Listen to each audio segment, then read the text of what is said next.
Phillies go 2-4 versus the Yankees and the Dodgers. The trade deadline is quickly approaching. A ton to get into today here on the PHLY Phillies podcast.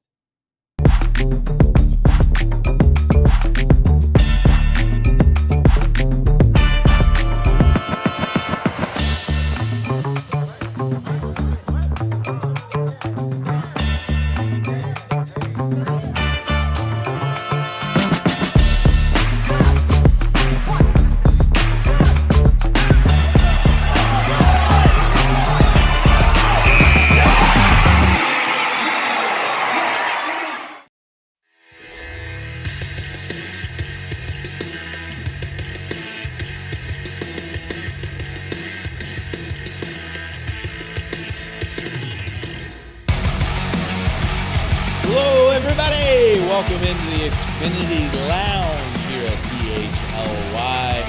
This is the PHLY Phillies podcast presented by Wawa and our friends at Bet365, where winning is everything. Jamie Lynch, Corey Seidman with you on this Monday. LeBron James is a Sixer, Corey. That's real? That really happened? That did happen. Okay. It took a whole weekend to process. And still don't kind of believe it, but me and Ethan were talking like maybe he could be a fifth arm for the Phillies too. Can you pick up a bat?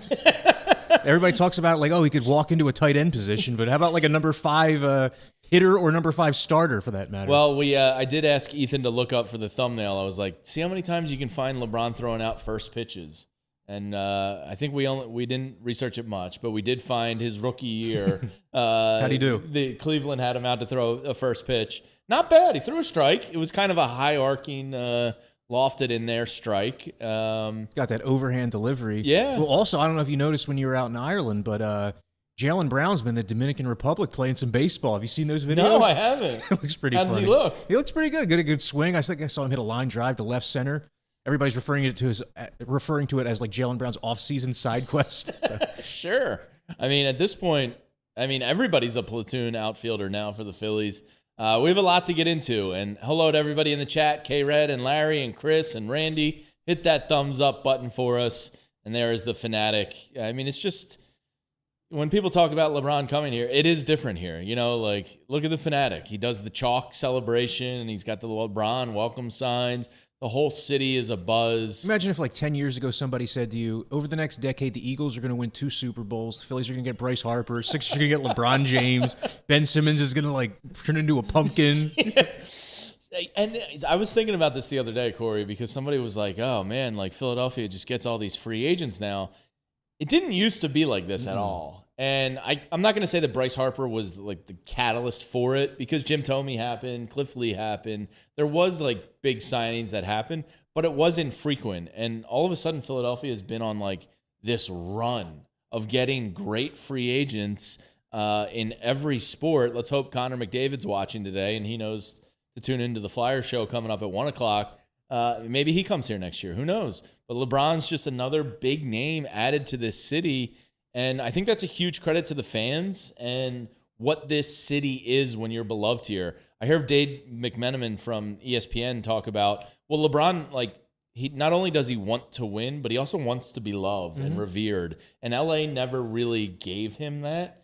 And when you think about that, and like, he's a smart guy, he knows what this city is going to do to him. Sure. And they're going to embrace him like he's probably almost never been embraced before. Outside of Cleveland, where he's from, and bringing a title there, that's special. But Miami, like, it's kind of a joke. Come on, they're not like real sports fans. LA, it's like kind of fake. When he comes here, whether you're a Bryce Harper, a Kyle Schwarber, a Zach Wheeler, and Zach Wheeler's talking about maybe pitching again beyond this contract, it is different here. Like, that is a real thing. And I think you're starting to see all these athletes that are obsessed with that really like process what Philly can be for them. And it was, Bryce Harper was asked about that the day that the Sixers signed LeBron, that like, do you think that you've had a bit of a role in making Philadelphia a draw? Because I agree that before Harper, this was not a destination. I would say that Roy Halladay was the first athlete who, because he really wanted to come to the Phillies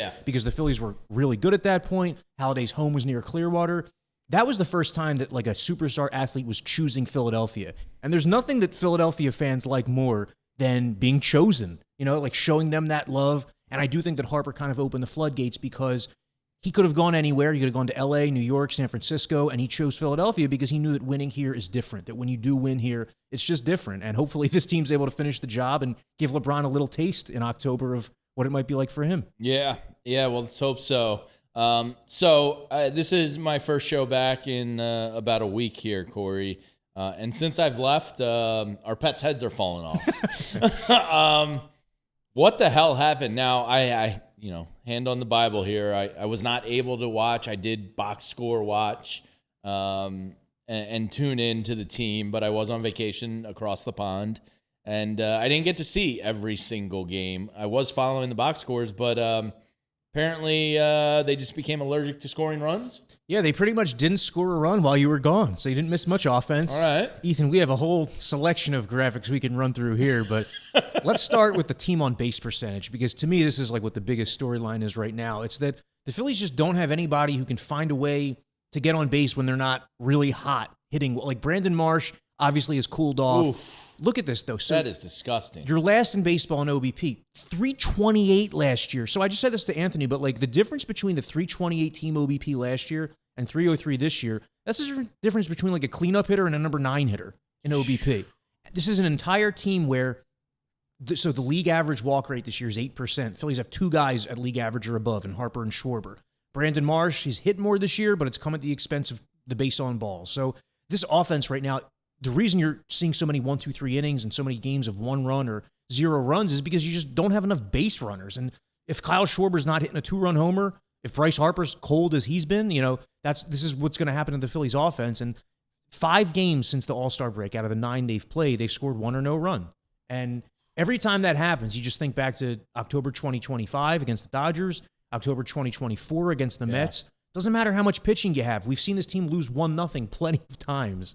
Yeah, I mean, I think back to even 1 bloody nil versus the Cardinals. And, granted it was windy and the Cardinals couldn't get a ton going either, but you had, the SI cover and the 5 aces, 4 aces and Joe Blanton, but whatever. Yes, pitching is important, but you need runs to win games. And that's the big fear. And, just catching up on like social media and emails and like talking to people here, it feels like the town's kind of narrative and discourse is like, why should I believe this team? Yeah. This is the same thing we've seen the last 2 Octobers. The same thing's going to happen again. And people's confidence is down. And let us know how you're feeling in the chat. I'd love to get a pulse of everybody in here, all you sickos. But it feels, unfortunately, like since I left, it's swayed back the other way again. And cool. Well, I mean, really, like you can't blame the fan base. No, not at all. I feel the same way that until this offense shows you a reason to believe in it, why should you? And I guess the only way they're going to show you a reason to believe in it is by putting together a couple weeks worth of hot streaks or by hitting good pitching for once. Like I tweeted this out over the weekend, but other than Paul Skeens, who the Phillies hit both times they faced him this year, they have not hit any good pitching. Like every time they faced a number 1, a number 2, even like a number 3, like a Ryan Weathers the other night, they've done nothing. So when you get to the playoffs, you're facing Chris Sale. You're not facing Grant Holmes. You're facing Yamamoto. You're not facing Emmett Sheehan. Like, so how are you going to find your way through those series in a positive manner? Like, how are you going to score 2 runs over 5 innings or 2 runs over 6 innings against the Yamamoto? We haven't seen it. Like, yeah, there's the chance that someone could pop a homer, but you just need multiple reinforcements in this lineup because Brandon Marsh playing over his head in the first half, can't expect that second half. There's only a few guys in this lineup I trust, like Harper, Schwarber. Turner's been good over the last 6 weeks offensively. Yeah. Bryson Stott, I think that Bryson Stott has had a good enough season this year. Good defense, speed. He's come up with a lot of clutch hits. A lot of his hits have been impactful, like last night, another couple impactful hits for him. But other than those 4 guys, like I don't see anybody else who I can say is doing their job right now. Well, let's do the Ace Hardware Home Services temperature check. Because the temperature check is ice cold. 2-4 versus the Yanks and the Dodgers. And to your point about good teams and good pitching and all, like this was a big litmus test week while I was gone, and they really didn't answer the bell at all. And Corey, like we're going to talk about trade targets coming up here because we're coming up on the trade deadline. And Dave Dombrowski, I'm sure internally they feel it. The fan base, myself, we certainly feel it. There's an urgency to improve this team and heat things up offensively. I don't know if that guy's out there. They're going to make a move. Obviously, they need a lot. They need a fifth starter addressed, a bullpen address, and they have 3 platoon outfield spots. This temperature check in town is ice cold right now, and things are going to get better. Bryce Harper isn't going to have a month again where he's hitting sub 200. He's going to get better, but maybe Trea Turner dips again. It's just the temperature check is cold, and it doesn't feel great right now. I will say though that maybe the timing's fortuitous in the sense that if the Phillies were hot in the 2 weeks leading up to the trade deadline, scored a whole bunch of runs, scored 6-7 runs, it might have developed a false sense of confidence for the front office. So you know what? Maybe we only need to make one move, one middling move. Whereas now you have Marsh cold. I know Bohm had a big hit last night, but he's pretty much done nothing over the last 6 weeks. Spazzing out in the dugout again, which I'm sure the front office, they've had their talks and concerns about him and his between the ears antics. Yeah. I'm sure they didn't love seeing that. Probably not. But I mean, this is good that it's happening now because it only reinforces how much you need. I always feel that way going into a trade deadline that I'd rather the worst surface then because the front office then realizes how much work it has to do, The other thing with the Phillies offense though is that the formatting of it. You look at this lineup, you have 1, 2, 3 where a lot of nights that 1, 2, 3 is a threat, right? But if it's not, there isn't enough behind it. Ethan, we have the graphic on Harper, right? Bryce Harper, it was probably not as apparent the first half of this cold streak because the Phillies were still winning some games. His last 23 games, a span of 100 plate appearances, he's at 157. And, his season OPS has dropped by 70 points over this span. Yikes. Kyle Schwarber, while he's still on pace for 50 home runs, he was on pace for 60 home runs a couple weeks ago, so he's slowed that pace as well. The Phillies are only going to win a World Series if Harper and Schwarber are the best versions of themselves. It doesn't matter if they go out and acquire a couple bats. Sure. But to get through these coldest spells, to get through these one-run weeks, you need more. And you need to get creative, and we're going to talk about it a little bit later. Yeah, we are going to talk about it. But I am curious before we talk about specific names, are you at the point with this offense? Because, when I left, Brandon Marsh was coming off an all-star, and now he's a platoon player again. Yeah. That's a whole nother discussion. I don't really believe in that. I don't think you should strip somebody just because of some slight stumbles and hiccups. But are you at the point where you don't care if it's left-handed, right-handed? I know it's a left-handed dominant lineup, and that can pose some problems, especially come playoff time when teams stack their starters and bullpen against you. But are you desperate enough that they need whatever? Yeah, for sure. Okay. I'm at that point. I'm not at the point where I'm playing Marsh no matter what. He was hot earlier in the season against lefties, but he's not now. And while I do believe that Marsh did take a step forward this year offensively, the stuff against lefties, there could have been an element of fool's gold there. Not necessarily improvement in every single category for Brandon Marsh. And right now he's cold overall, so there's no sense to me in playing him against pitchers that he's historically struggled against. You brought up a Brian De La Cruz from AAA. He's been okay so far. He popped a homer in his first game, and he's taken some walks. So you have De La Cruz up here, you have Derek Hill here. You got to use them. They're here for a reason. It's just that ideally you're able to bring in more impactful right-handed bats by the deadline. And I think another reason that you saw a De La Cruz promoted is, again, give these guys a little audition, see how useful are they. Does it change the calculus of what you need? Probably not. But the Nationals and Red Sox made a trade the other day. Curtis Mead. Mm-hmm. They traded Curtis. We know him. Yeah, certainly do. Traded for Christopher Sanchez. Couple things about that deal. One, it shows you how expensive it's going to be to get any right-handed bat. The Red Sox had to trade Connolly early, who would be their version of maybe Andrew Painter, somebody like that. Probably even better because Early's actually established himself at the big league level, unlike a Painter. So if that's what it costs to get a slightly above, Mead's more than slightly above average, but I wouldn't consider him a household name or a huge target, and that's what it takes to get a guy like that. So. Plus, you have so many teams that have the same need. Everybody. The Yankees need a right-handed bat. The Mariners need a right-handed bat. The Astros need a right. Everybody needs a right-handed bat. So, are you going to be able to do it all? I don't know. Yeah, it's concerning. I do not envy the front office right now and what they have to do. And thanks to Ace Hardware Home Services, the trusted pros from the store you love, right to your front door. Get started on your next project with Ace Hardware Home Services. I do not envy the job that they have to do in that front office right now because there's a lot of teams. Since I've left, the Marlins hit the skids. The Red Sox are like great again. A lot of teams, the Tigers lost a big series weekend series for their standings. They have to decide. Some of these clubs have to decide in the next couple of days: are we buyers? Are we sellers? Are we staying status quo?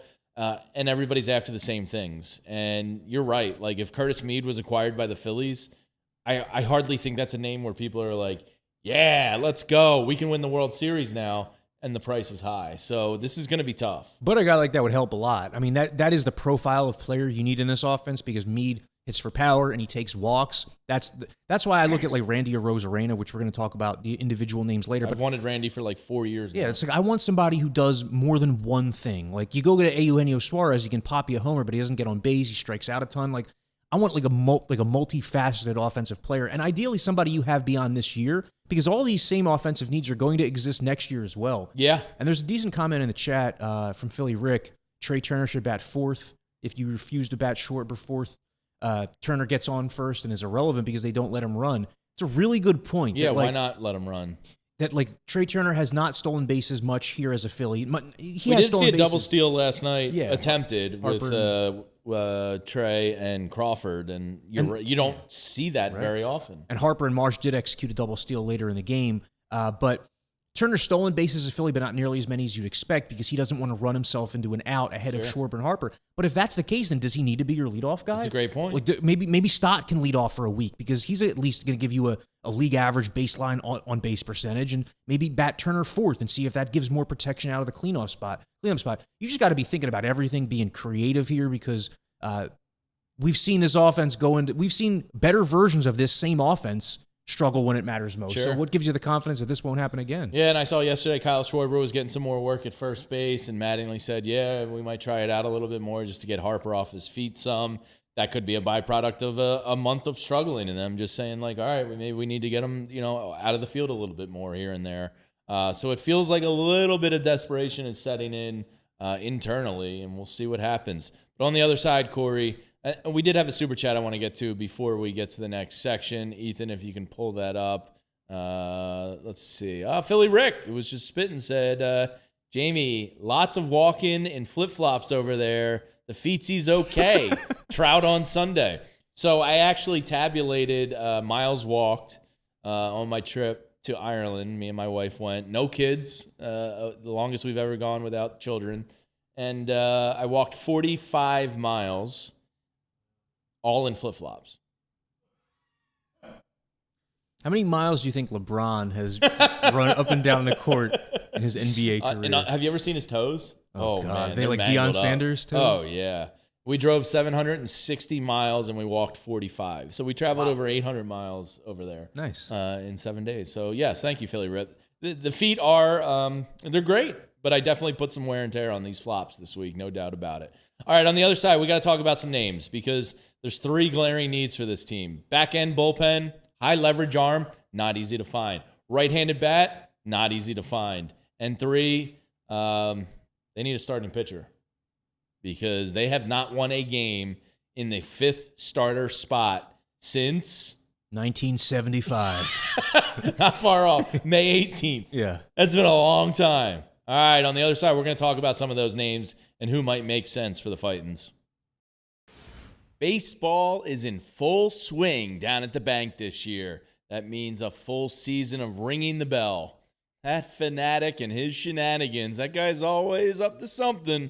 And the best sightlines in baseball is here and right now at Bet365. It's the perfect time to prepare for the summer in South Philadelphia. Thanks to their Bet $10, get $200 bonus bet deal going on. All new users have to do is sign up and make their first $10 bet, and Bet365 will throw you $200 in bonus bets, win or lose. It's easier than starting a Go Birds chant on SEPTA. So download the app and use code PHLY365. Bet365, where winning is everything. Gambling problem? Call 1-800-GAMBLER. 21 and older, must be physically located in PA. Terms and conditions apply, in-app only. Xfinity has a 5-year price guarantee. What if you knew you could have reliable and intelligent Wi-Fi? And what if you could keep it at the same price for 5 years? That's the Xfinity 5-year guarantee. Imagine a Wi-Fi at home that makes everything work together. It finds problems and fixes them before you even notice them, like super intelligent Wi-Fi with a sixth sense. And that lets you stream the game, even when your whole family is online. All your devices in perfect harmony for 5 whole years. And here's the best part. No annual contracts, no hidden fees, and Xfinity's best equipment included. Take it from me. A lot can change in 5 years. Championships are won, records are broken, and dreams grow bigger. But your Wi-Fi, it should stay reliable, and the price should stay put. Lock in your price and unlock the possibilities with Xfinity. Learn more at Xfinity.com. Xfinity, imagine that. Select plans only, restrictions apply. Elkin Chevrolet, run by 3 brothers. Real brothers, local guys, and Philly sports nuts. And right now, these guys are going all in. Check out their inventory of Chevy trucks and SUVs, the ones that people actually want, and they're priced to move fast. Silverados, Equinoxes, Trax, Trailblazers. If it's on your list, they have it, and they're going quick. So if you've been waiting, don't wait anymore, because once they're gone, they're gone. Whether it's getting to a game, getting to work, hitting the road this summer season, or getting down to your favorite game in town, you'll be driving on the right side at the right price, and that makes it easy to say yes. And here's the difference. No runaround, no back and forth, no games, just real brothers making real deals every single day. Elkin Chevrolet, real brothers, real deals, and a whole lot of honking good service. Route 73 South in Marlton, New Jersey. PHLY Phillies podcast live here in the Xfinity Lounge. And before we get into the names of the trade deadline, because this next week is going to be all trade deadline all the time. LeBron's here. We saw the jersey in the locker room. What position do you think he would play if he played the field? First baseman with that reach? I could see him roaming in center, couldn't you?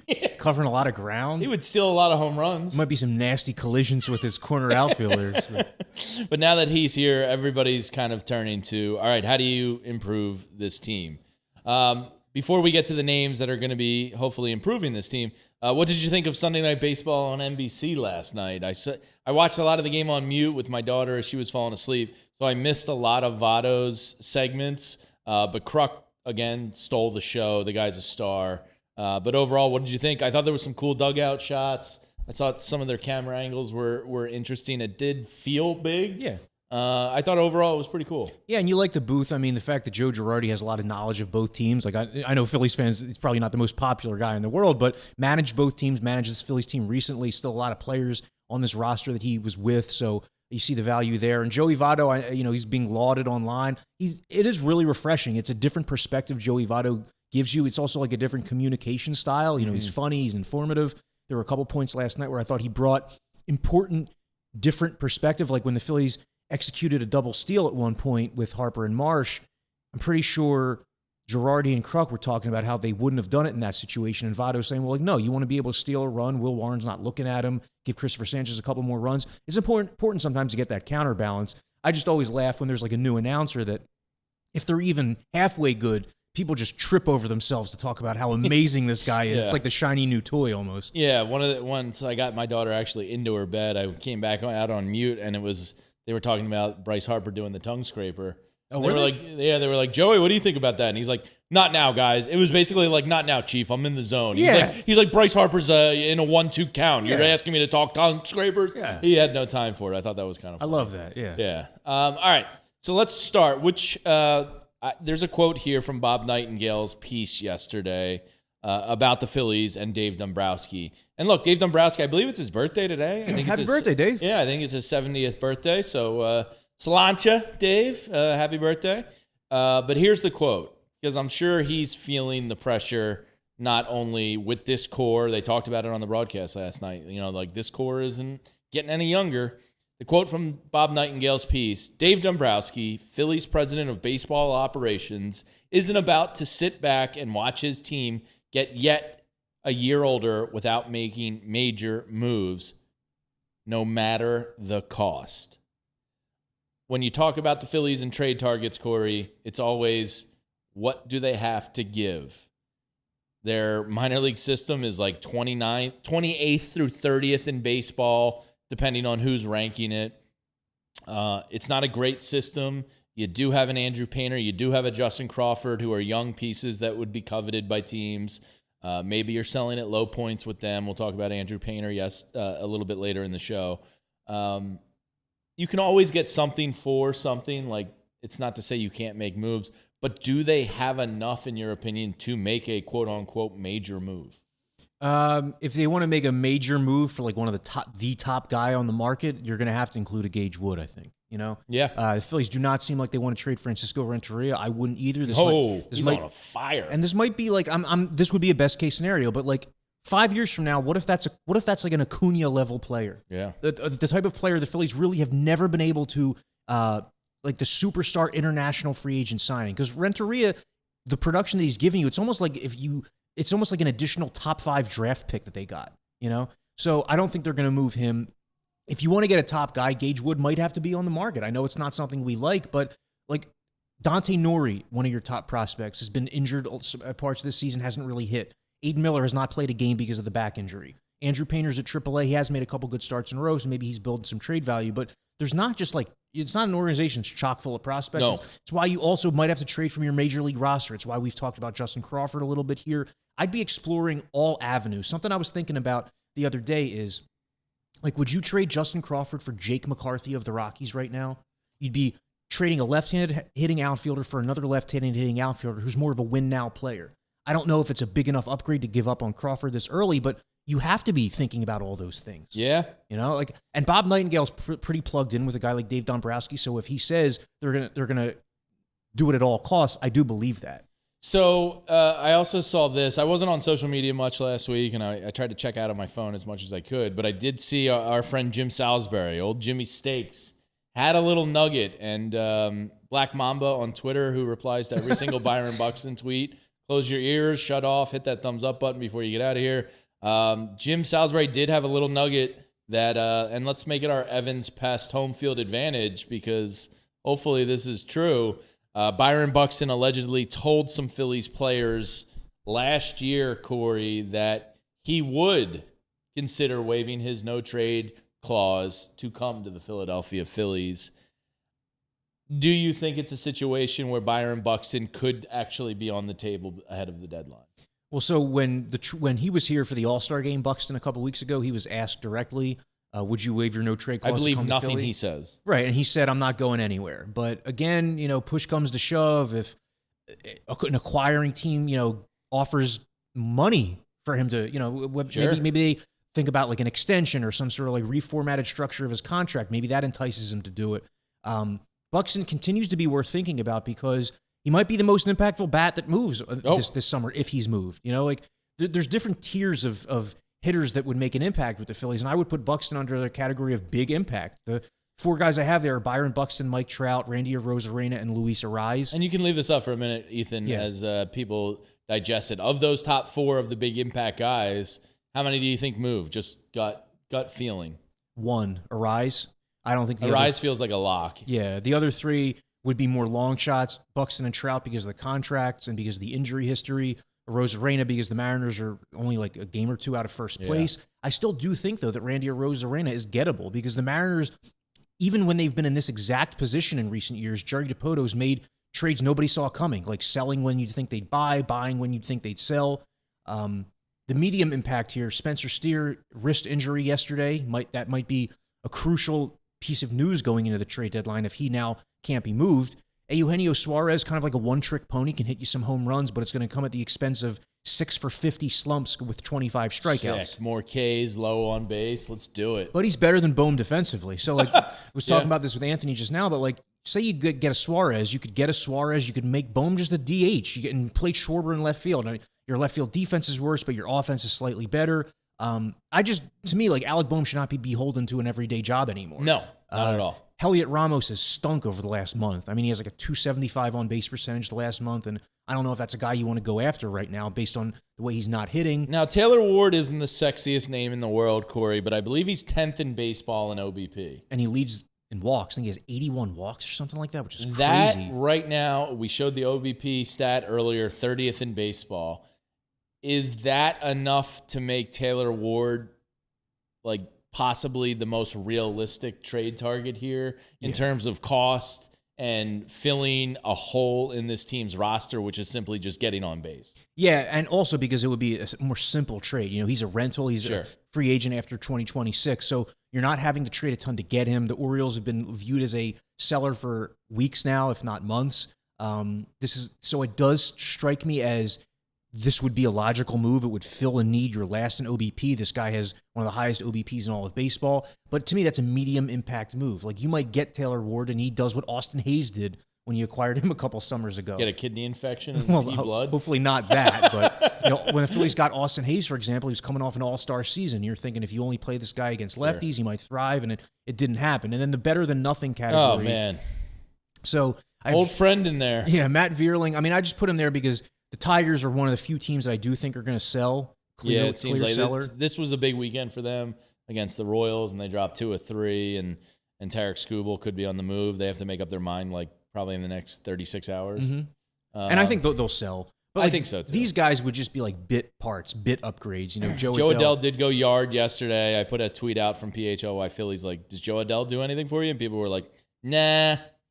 It's like if he gets hot for 3 weeks, it could be great. But if he's not hot, he's going to hit 224 with a 286 OBP and be just blah. But be what Adolis Garcia was for you before he got hurt. By the way, Adolis Garcia is such a forgotten man now. Like, you think back to the offseason and how much hope was placed on his shoulders and how much was riding on whether or not he had a bounce-back season. Preseason, the most important Philly on the roster. And not in like a good way. Yeah. In like a desperate way of like, they need this guy to be really good or they're in trouble. And here we are in trouble again. And it's not all his fault, Garcia, because like who would have seen that injury coming? But, you know, that 1-year deal is now done. It's over. Like, he gave you a couple months of below average production and now you're in the same spot, badly needing a right-handed bat. And so the guy on that list that we just showed that would be my top target would be a Rosarena, because he would fill multiple needs right now and moving into the future. Power, speed, takes his walks, gives you some energy, man. Like, you could lead him off. You could bat him 4 or 5.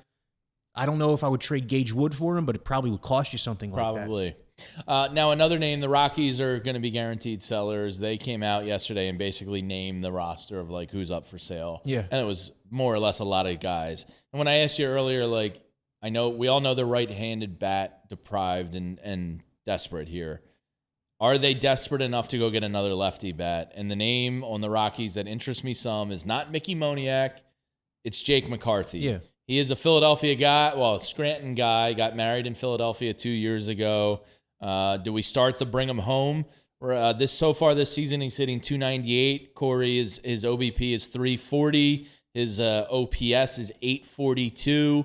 He is a left-handed bat. Are they desperate enough to go get a lefty? Well, that's why I said earlier, like, you could trade Justin Crawford for him. Like, I don't know if that's something you would do. Crawford, or rather, Jake McCarthy is a free agent after 2028. So you'd have him for like 2.5 years. So to me, if you think that he's an upgrade over Justin Crawford right now, I would make that deal. Like that, because it only makes sense to add a lefty if you're removing a lefty. Sure. You can't add another lefty to this lineup. I just don't think that makes any sense. But Jake McCarthy's really benefited from Coors Field this year. That's the problem with Rockies players do. Yeah. But when you get away from Coors Field, there's also less of a hangover when you're going on the road. So those guys, as much as the ballpark at home boosts your offense, is as much as it hurts you when you're away from Coors Field. So I do think Jake McCarthy could find his groove. Like, he's hitting this ballpark before. He gives you some power. He gives you speed. He gives you defense. He would be interesting. It's just that all of these conversations are happening simultaneously. Yeah. And, like, you don't know whether it makes sense to trade a guy like Crawford for a McCarthy unless you can't get other things you want. Like, if you can fill that if you can get Taylor Ward for a prospect that isn't going to make you cry to trade. Somebody outside your top 8. Then you might not need to make that McCarthy trade, But it is a guy that's interesting, and it falls under the realm of creativity. Like, we had Luis Ariz on that list as well, and he doesn't have a positional fit here with the Phillies, right? Sure. But to me, that's a situation where, like, get him and figure it out.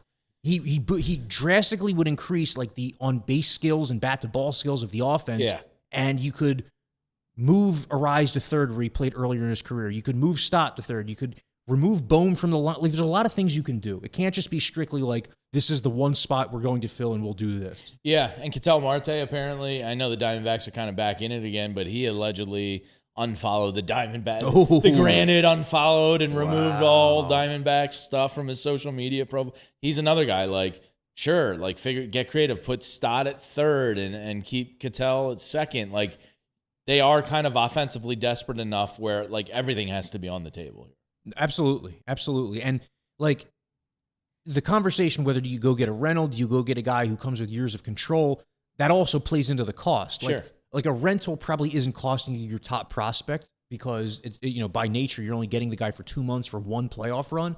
And I don't know what the Phillies value more right now. Do they value, the guy who might make the biggest impact, but he's only going to be here for 2 months versus filling a need beyond this year into the future, given the uncertainty of 2027? But just the thing that we keep coming back to is there ever going to be another year like this where you have Wheeler, Sanchez, Luzardo, Duran, Harper, Schwarber, Turner all healthy? Everybody's healthy right now. Probably not. All 7 of your most important players are all healthy. For the most part, they're all producing. Like Harper's been cold lately. Turner's been up and down defensively, but he's hot offensively right now.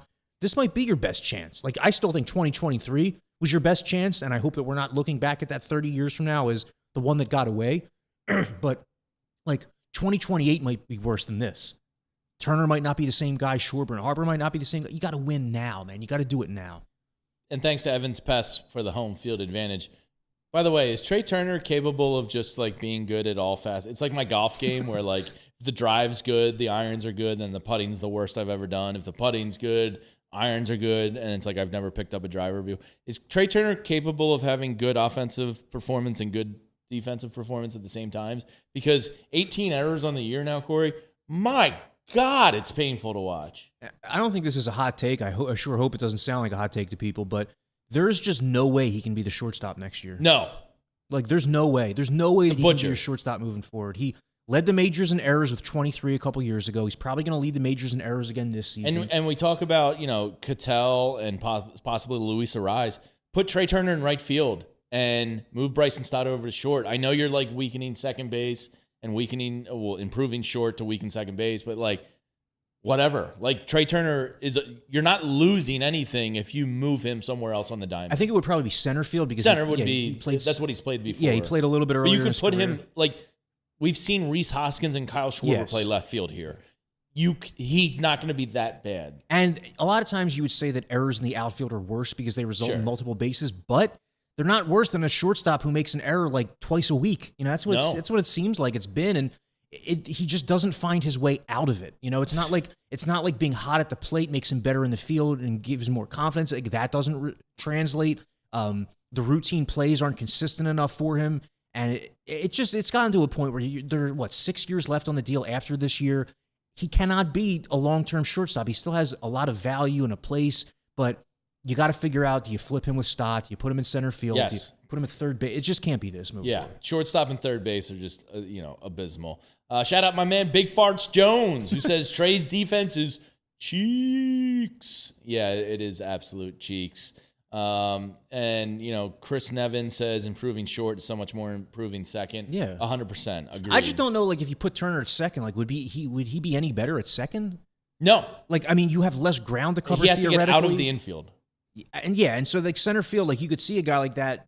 At least he has elite athleticism. Yeah, being smooth, being able. He can get to balls. And center field is more instinct than it is reading the tough angles. For example, that's why Mike Trout still wants to play center even through all the injuries, because it's more natural and instinctive to go get a fly ball than it is to try to read the way it's veering away from you or towards you. This is an off-season show for us, but what the hell are they going to do with Trea Turner in the outfield next year? He's going to have to learn corner outfield. If Justin Crawford's here, and I think he's shown. I think you put him in center. I think the first thing is you try to play. Justin Crawford goes to a corner. Yeah, because I think it would be easier for a guy like that to shift to a corner than for Trea Turner to start learning all those angles. Yeah. All right, on the other side, we got to talk about some of the bullpen arms and some of the starting pitching options. I'm doing a bad job of hitting breaks today. We'll be right back after this. Parents, let me tell you about Shady Rays, because we all know the moment you left a pair of sunglasses on the playground. You lost a pair of sunglasses playing with your kids in the ocean. Or, like my kids, just ripped them off of your face, threw them, and broke them. I don't know why it happens, but it does. And Shady Rays has the best customer service policy in the sunglass world. I've lost a pair, replace, no questions asked.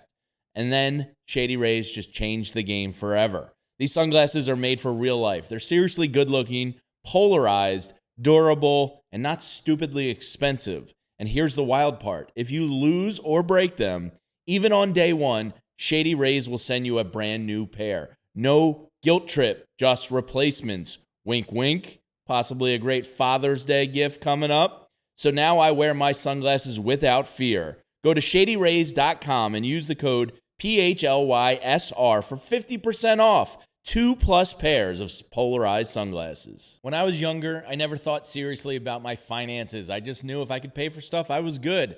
Now I have a family and a wife, and this is why we started using Monarch. It's less stressful when you know ahead of time how everything works. This is why we started using Monarch, because it gives you all of your accounts, your investments, your saving, your budgeting, all in one place. You don't have to dig through 1,000 transactions to know what money's going where and what money's coming in and out, and it's just a easier way of life. You can get weekly recaps to tell you about your spending and what's changed with your finances, and you can answer all your questions. So if you're looking for a better way to manage your money and stay on track with your goals, Monarch makes it incredibly easy. With your own money story with Monarch.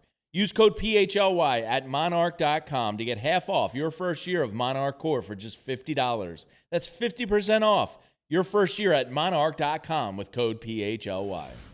Great debate in the comments section, and make sure everybody hits that thumbs up button for us, or if you hate us, hit the thumbs down button. I don't care. It helps the algorithm either way. Just hit something, people. And like and subscribe to the channel. The best Sixers coverage in town. If anybody in here is a LeBron sexual and just finding Philadelphia and just want to be a part of all of it, the Sixers show every day, 3 o'clock. Best coverage in town. Flyer show coming up at 1. Eagles at 2. We got the Anthony Gargano show in the morning. We got you covered across the board here at PHLY. So make sure you like and subscribe to the channel. Our Sixers guys do such a great job. I just feel like they give you such great differing perspective, all three of them, and it really stands out on, a weekend like that. Yeah. Shout out to American Airlines and the Wi-Fi, 40,000 feet in the air above the Atlantic Ocean. I was able to tune into the emergency podcast when LeBron news broke. And Corey, I was like looking around on the plane like, I need a sports fan. Anybody here a sports fan? LeBron's a Sixer. Part of me was like, oh, maybe I can be the guy that announces it to the plane and like it becomes like a thing and everybody starts cheering. That would be cool. No, but nobody cared. Oh my God. Nobody around me seemed to care. It was like all like young kids and old people, and I was just like, LeBron's a Sixer? LeBron is a Sixer? Anybody care? But yeah, make sure you're tuning into the Sixers season. This season, 3 o'clock, pre- and post-game shows all the time. It's going to be a lot of fun. Let's hope the Phillies playoff run is a lot of fun too, Corey. And they need some help. Brad Keller, I was away when he went on the IL. Won't see him no more. But now they have a different B. Keller. An interesting kind of guy. And Don Mattingly yesterday was asked about him, like, who's going to start the 5th starter spot? And Mattingly said, well, he's still here and on the roster, so that gives you slight insight into our thinking here. He's a guy that went over to Asia to pitch, ended up having a Tommy John surgery, kind of has spent like 2 years getting back to health. Some people think he's kind of an intriguing arm a little bit, but it looks like the other Keller, I would guess right now, is probably going to get the 5th starting spot option when it's next up. And Ethan, you have a graphic of the probable pitchers this week. Can't waste any Zach Wheeler and Jesus Luzardo starts anymore, please. But yes, the Marlins, who are in a franchise-tying losing streak right now. Oh, my God, they've been the terrible. Old slump buster. You get Zach Wheeler and Luzardo versus the Marlins. Alcantara could be a guy on the move. We'll see what happens. But the Marlins, we know, are going to be definite sellers. And then you get the Aaron Nola game on Tuesday. He's been better. Yeah, he's been okay. He's been passable. Passable. I mean, Luzardo's been amazing lately. He's been just, I was saying this to Anthony, but if the playoffs started today, I'd probably start Luzardo ahead of Sanchez. Like, he's pitching better than Sanchez is right now. And what a big game pitcher Jesus Luzardo is. That was such a great trade, great re-signing. This is a guy who can face the best lineups in baseball and still go 7 innings, 1 run, 9 Ks. Like, if he was facing the Dodgers or Brewers tomorrow, you'd have faith in him, in a way that you don't in some highly talented pitchers. The game against Sandy Alcantara on Tuesday, be good if the Phillies hit him because I would put him still in the realm of good pitcher. high quality pitcher, which they haven't done much against this season. And he could be a guy who's on the move because that Marlins team is playing brutal baseball right 12 losses in a row, breaks the franchise record. Hopefully the Phillies can keep adding to that. But yes, the Marlins are going to be sellers. Alcantara is a name that's expected to be moved. And nobody on the Marlins is hitting right now, so this could hopefully for the Phillies be a good series against a team that 1 through 9 is just was over its head for about a month, and now they're seeing the normalization, the great regression for the Marlins. But you mentioned Brian Keller. That 5th spot's probably only going to come up one more time before the deadline. True. So while he's filling that role right now, it's certainly going to be short term. Yeah. So if you had to prioritize, we talked about the bats there. Then you have high leverage bullpen, which seems pretty damn important. And then that 5th starter spot. Andrew Painter did have a good outing yesterday down in the minors. What's your gut there? In terms of priority, is the 5th starter perhaps the lowest of the 3? Do you think they prioritize that equal to the right-handed bat? Like, how do you view their pecking order here? Everything has to be equal right now. Like, I don't consider one need more apparent than another because they need all 3 things just as bad. Like, if you don't get a 5th starter, you might not make the playoffs. You know? Yeah. Seriously, like it's not like the Phillies have a huge cushion in the wild card race. There are still some teams behind them that are only a couple games off the pace. So if you don't get that 5th start, you're probably not winning the division at this point. You're down to like 6 games plus behind the Braves. Yeah, I left, and that became somewhat unobtainable again. And Ronald Acuna coming off the IL today for the Braves, so they're probably fairly safe. So you're probably going to be a wild card team, and you still need the guarantee that you make the playoffs, which a 5th starter is crucial for. And we've also reached a point now where Aaron Nola probably isn't even startable in a playoff series. No. If you get in via the wild card, even if you sweep the wild card series, win games 1 and 2, that means that you don't have Sanchez or Wheeler for probably at least the first 2 games of the NLDS. So you're going to need a 4th starter. That's why another reason why the starting pitcher is important. That's why if you get a Robbie Ray, for example, well, he's starting game 4 for you as opposed to Aaron Nola. So it's less about getting a 5th starter and more about getting a mid-rotation piece at this point. Yeah, that's probably a better way to think about it. And apparently the Phillies, amongst some other teams, had scouts yesterday, Corey, at the Washington Nationals game, checking out Foster Griffin, the pitcher for the Nats. And allegedly, C.J. Abrams could be had for the right price. Yankees are kind of kicking the tires there to see if Volpe and some others are enough to get that deal done. But I think I heard Buster Olney talking. He said the one Nat that's guaranteed to be moved because contract negotiations have not gone well is Foster Griffin. Does he interest you at all? That's also probably played into the Nationals getting Connolly early for Curtis Meade because they don't have pitching, and especially if they're going to end up trading Foster Griffin. He has been really good this year. Yeah. And that's another guy where you would slot him ahead of Nola. It would be a 3rd lefty, but again, he's a different pitcher than Sanchez. Real lefty king on this team. Jeez. But he's a different style of pitching than Sanchez and Luzardo, and the fact that he's a rental, I don't think Griffin's going to cost you a ton. Phillies also have ties with the Nationals front office. Ani Kalambi, who's their general manager, was in this front office as like a assistant GM for a number of years, so maybe that helps him a little bit as well. We have a graphic showing just the different starting pitchers who could be targets for the Phillies. Some of these guys are rentals. Some of them come with control. The ones that are rentals would be Tarek Skubal. Kevin Gausman's an interesting name to me because the Blue Jays are, to me, one of the clear sellers. Like, there's only about 10 clear sellers, but they're one of them.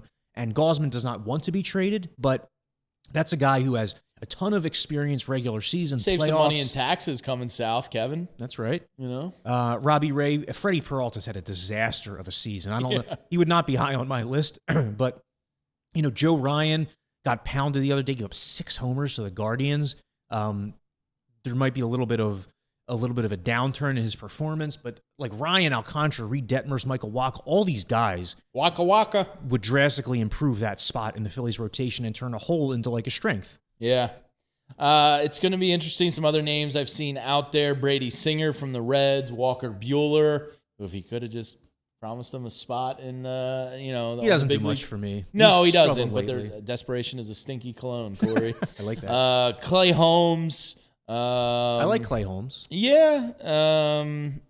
Zach Gallen, no thank you. And then Shane Bieber is another name. The thing I like about Clay Holmes, I also like it about Cater Montero. Sounds like a porn star. Who? Clay Holmes. Does, yeah. I also like about Cater Montero and the Tigers is you can start him or you can use him as a reliever. both Clay Holmes and Cater Montero have experience doing both. So, like, if you were to get a guy like that and you decide, okay, we don't need him to start in a playoff game, then he can actually fill a role for you out of the bullpen in the 7th inning or the 6th inning. Whereas, a Bieber or like a Kevin Gausman, they're not going to do that. Yeah. So that would give you a little more flexibility as like a Swiss Army knife type pitcher. All right, we got to hit one more break, and then we'll continue talking about bullpen pieces and ongoings around Major League Baseball and all that good stuff. Don't go anywhere. We'll be right back. I'll tell you something that I like, and that's actually getting rewards on the way you already spend your money. And that's exactly what you get with the everyday elite like Bryce Harper Visa card from TrueMark Credit Union. We're talking up to 4% cash back on eligible everyday purchases, including gas. And for a limited time, new cardholders can also get a 0% introductory APR on purchase for the first 12 months, then just 17.99% after that. More cash back, less catch. Apply today at TrueMark.com or stop by one of the 24 area TrueMark Credit Union locations. Rates based on credit worthiness, 4% cash back on eligible purchases. Bonus categories capped annually. Restrictions apply.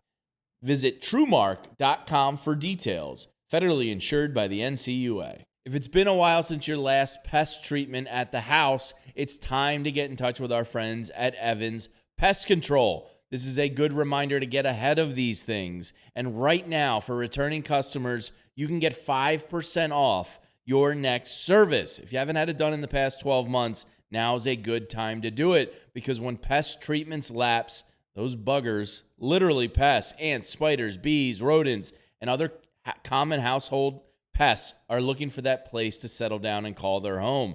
Regular service helps prevent these infestations before they start and keeps your home protected all year round. So if it's been a while, now's the perfect time to reconnect with Evans Pest Control. Use the code RETURN5 when booking your next general pest treatment and get 5% off this limited time welcome back offer. Learn more about it at evanspestmgmt.com and tell them PHLY sent you.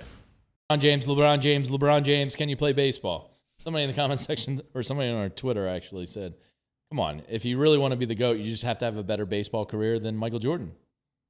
So, although something to what? consider. There's nothing to laugh at with Michael Jordan going to Double-A and hitting like 200. Actually, like, one of the big misnomers out there was that he sucked at baseball. He actually became like. Do you realize how hard it is to never play a sport like that professionally? And going to Double-A. So he hit 202 with a 289 OBP in 500 plate appearances at Double-A.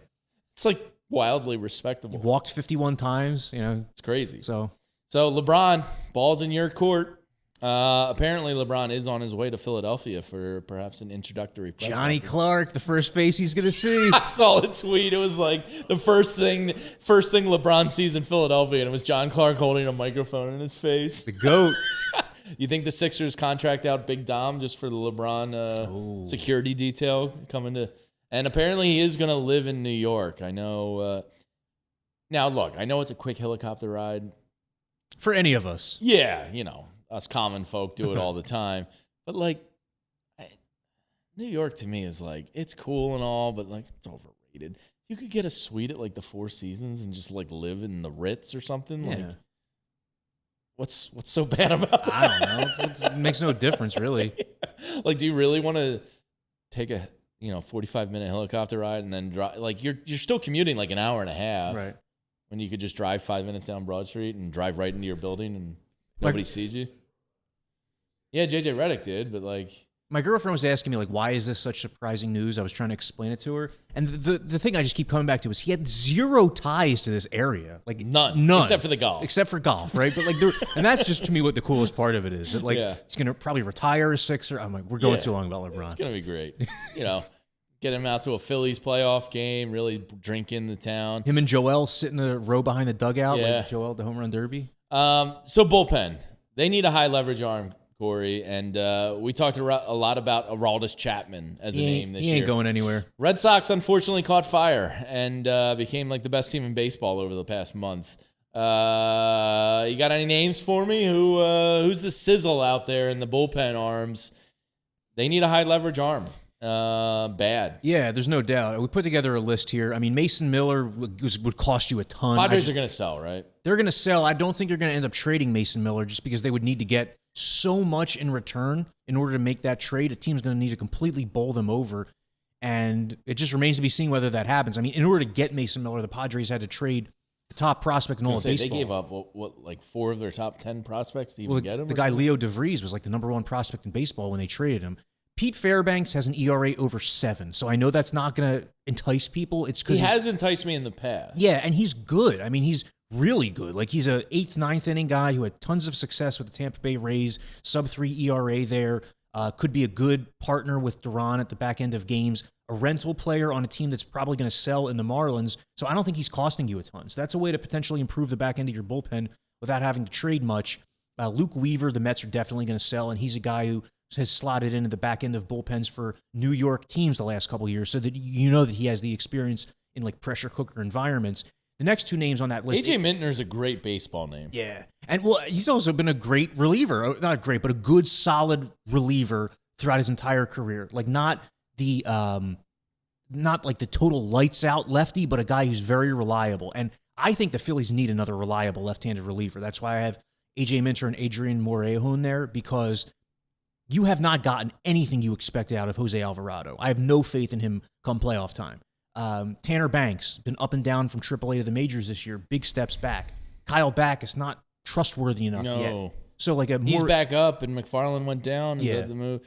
By the way, how did McFarland look? I was gone. Yeah, he only had the 1 appearance. I was a little bit surprised the Phillies sent him back down so quickly because like you need high upside in this bullpen right now. And like, why not see if this guy has a shot to stick and find a little bit of a groove? Because like, I know that the Phillies need Alex McFarland to rein in the walks. That's been the problem his entire career. Strikes out a lot of guys, can throw 100 miles per hour, but a lot of his pitches will veer off the outside corner. They need him to rein that in, but I would have kept him up. I don't think you've seen the last. So who on that list intrigues you the most? I would go get Morejon for sure. I mean, he's a 2-month rental, but he's a guy who's had a lot of success, not just against lefties, but against righties as well. If you get him, he'd probably be your second best reliever instantly. Not even just a lefty specialist, but like a setup man.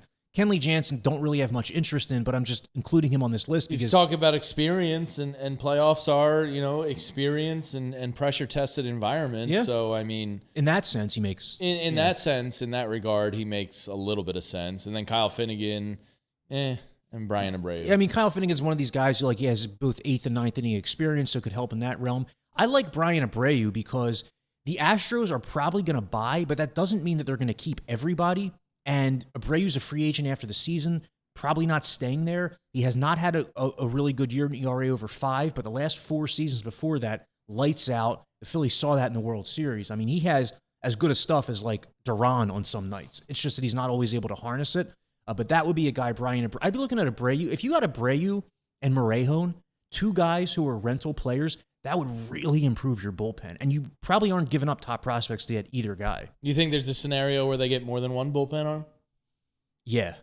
Yeah. I mean, like last year you didn't get, the Phillies have gotten multiple bullpen arms in different years. Like, sure. It hasn't just been getting a closer. It's also been getting like the Tanner Banks tier of reliever when they acquired him from the White Sox. Johnson was hopeful to be one of those types of pieces on top of others. I think you need to get 2 relievers, starting pitcher, 2 bats. Are you going to be able to get all 5 guys? Probably not. But if you can get 4 of those pieces, you'll be in much better shape. Good luck, Dave, Sam, and Preston. Well, I guess Sam can be removed from that. Yeah, he's more business now. Yeah. Philly Rick says, I think McFarland is a trade piece. He will be August 3rd if he's not traded. Yeah, and could be. That would make some sense. Yeah, I mean, that's also a reason why he might have gotten this last cup of coffee, to give other teams a little glimpse of him. Hey, look, he can throw 101, 102. Right, and that's going to be tantalizing to other teams. Absolutely. The reason that he might not be as much of a trade candidate, McFarland, is because he's not really like the age of a young prospect. He's 26? Yeah, so it's like... Now, he still has the same amount of team control as a young guy, but it's not quite the same as bringing a 22-year-old reliever up. He's washed. 26. But, just Orion Kerkering kind of stumbled against the Dodgers last week. Orion Kerkering's had a nice season. He cannot be your second best reliever in a playoff series. If he's third, you can live with that. Maybe, yeah. And Jose Alvarado, sheesh. He really kind of killed this team's bullpen plans. Yeah. It's been a big deal. The fact that you just haven't been able to run. He ripped off like 4 out of 5 scoreless appearances before giving up runs to the Yankees over the weekend, but you just haven't been able to trust him since he got back late last season. And Keller, look, injuries happen. You can't really plan for those. I know he wasn't what they hoped he would be, but Alvarado is the one that just really just kills your back end. Well, the two biggest free agent moves of the Phillies offseason are both out for the season. Yeah. Brad Keller, Adolis Garcia. All right, not great. So, slight programming note for everybody and all the sickos in here. The next 3 weeks, we're not going to be on Friday. We're going to be on Thursdays. We are going to be on call and ready for emergency trade podcasts and whatnot. But it's going to be Monday, Wednesday, Thursday for the next 3 weeks for everybody. Just so mark that down and, make a note of it. And that's going to do it for us today. Thank you to Ethan Hartley behind the scenes producing today's show. For Corey Seibin, I am Jamie Lynch. We'll be back on Wednesday right here at 12 noon. And don't forget, LeBron James is a Sixer. Woo! Y'all silly like the mayor.